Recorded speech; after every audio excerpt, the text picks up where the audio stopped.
Okay, first of all, thanks to Matt from Grandstand Betters for sending me through this hoodie. Thank you very much, Matt, and a quick shout out to them. Grandstand Betters are a superb tipster website. Their details are down in the description, but basically, if you like gambling on sports, and more importantly, if you like winning money, then get over to Grandstand Betters and pick up on their tips. As I say, the details are down below. That is plug over. Thanks again to Matt, and let's get on with the review. Stupid game, football, isn't it? Stupid bloody game. And isn't that why we absolutely love it?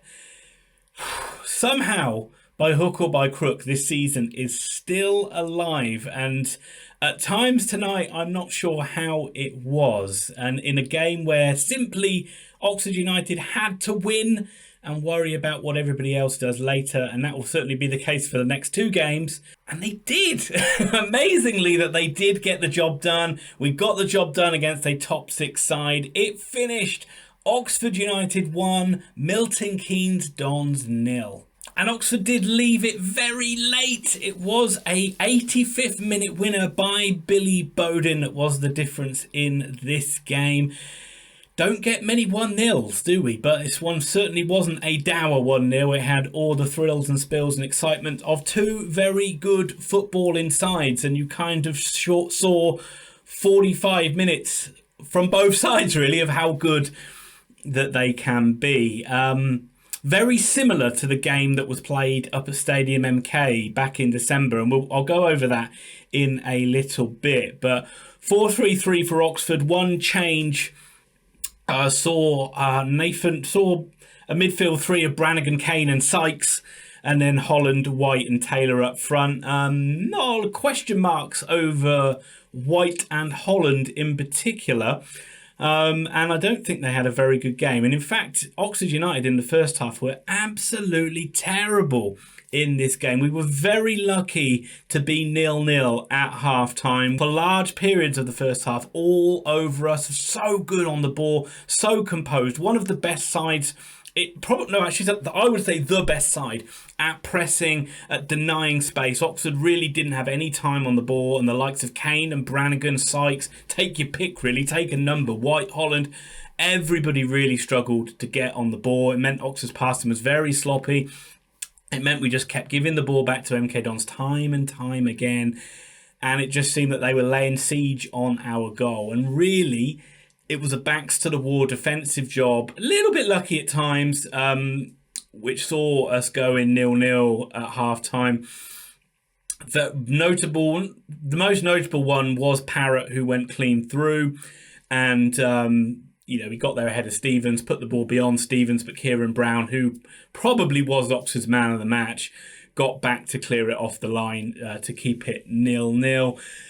But yeah, you couldn't help but, as much as you were frustrated with Oxford, you couldn't help but be impressed with the way Milton Keynes Dons, who had a superb backing tonight from their fans, the way they moved the ball, the way they kept the ball, the way they took very comfortable all the way through the side from the goalkeeper going forward, very good at playing on the half turn, getting in pockets of space, and then closing Oxford down. But they do weird things as well, like their fullbacks would stay up front, and and then they'd pick up second phases and things like that. So you had players turning up in very weird places, and Oxford were really bedazzled by them, for the lack of a better word, at times. But it made it a tough watch, and you were sitting there thinking, bloody hell, we need to win this game. How the hell are we going to win it? We can't even get the ball. We can't even pass the ball. And with half-time, we had no shots on the goal whatsoever. And as I said, we're lucky to be 0-0 at half-time, and what we did see in the second half was a big improvement. Whether it was a case of Milton Keynes Dons levels dropped, maybe it was a case of them having the 24 hours less rest, I don't know what it was, but Oxford were the intensity from the Oxford United players was a lot better in the second half off the bat. Put the MK Dons players under pressure. All of a sudden it was them who started to make a few sloppy passes, a few mistakes, and it was the Oxford players who started to get a bit more time on the ball. Noticing players like Herbie Kane, who was pretty dreadful in the first half, improved dramatically in the second half. And I think Oxford's passing just got a lot more crisp. They realised that you couldn't afford the luxury of a second touch in this game a lot of the time, and you had to be quick and precise with your passing, and that really improved. There was one move in the second half where it was a one-touch move right the way through MK Dons, which ended up with Bodin having Nathan Holland having a shot, which was deflected over, which just showed you the difference. And I think from an Oxford point of view, there's not many games where you're like that. Usually in League One, you do have time on the ball a bit more. Players do stand off, and players have the luxury of taking a touch and picking their pass.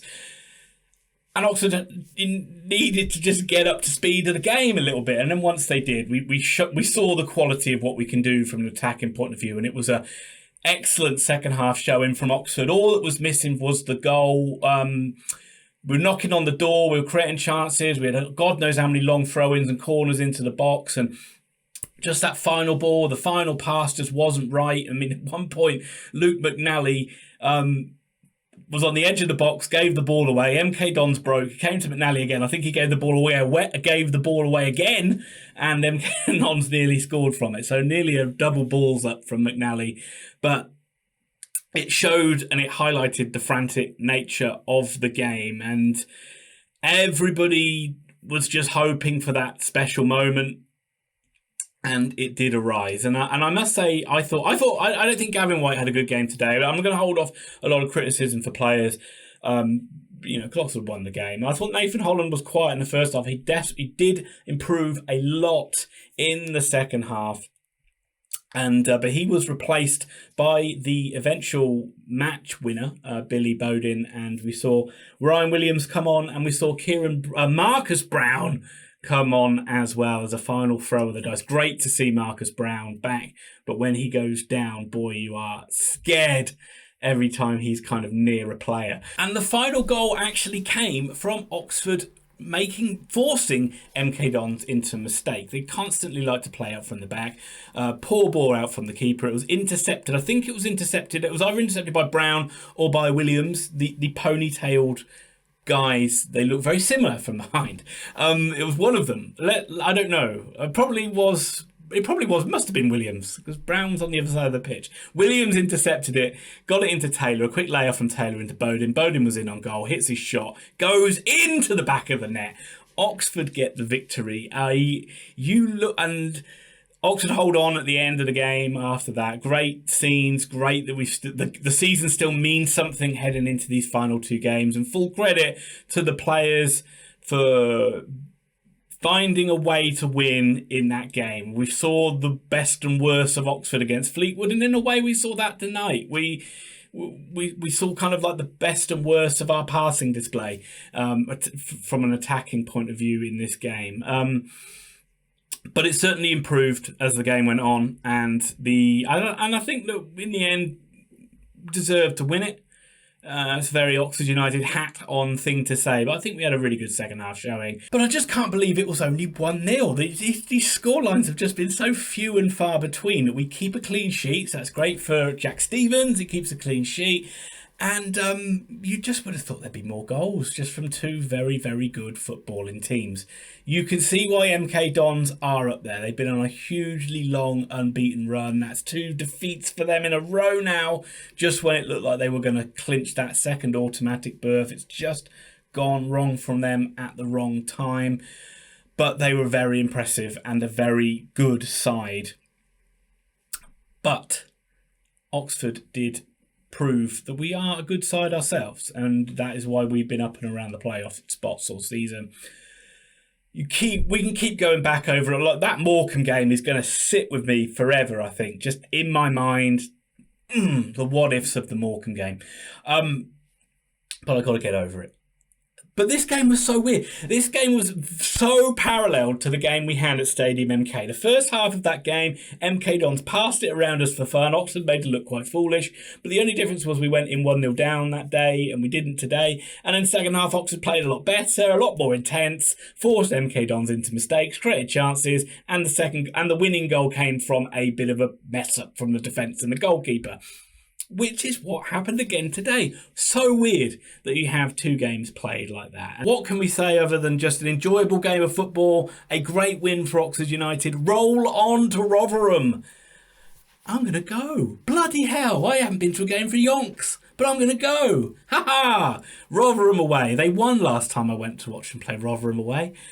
Let's hope they do it again. Nice 2-1 win it was that day. But anyway, that'll just about do it. Enjoy this, Oxford United fans. And MK Dons fans, Oxford fans, please leave your comments down below. Really interested to hear your views on the game. And yeah, just hit like if you liked it, and please subscribe if you like the content. But I'll be back very soon to do a review of that Rotherham game. Thanks for watching once again.